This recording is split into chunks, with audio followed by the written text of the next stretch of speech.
पटहल ले कोई पिचकारी वाला रंग चुहा दल कोई चुहा दल कोई चुहा दल कोई पिचकारी वाला रंग चुहा दल के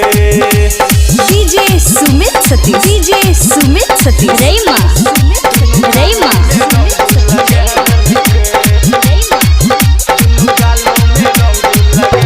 होली में पी के मगन छै ई छौरा साली के उठा के पटक देल के छौरा साली के उठा के पटक देल के छौरा होली में पी के मगन छै ई छौरा साली के उठा के पटक देल के छौरा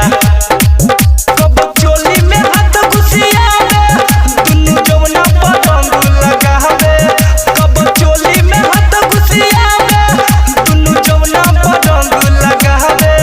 ई तो होली के मजा उठा ले कई पिचकारी वाला रंग चुहा दल कई दुनु गालों में रंग लगा दल कई डीजे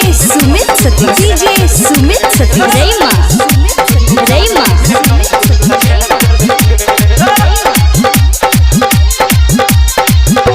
भारती भवेश कहै छौ जितेंद्र सेठ दीवाना छोरा रहे गे डेंजर सेठ दीवाना छोरा रहे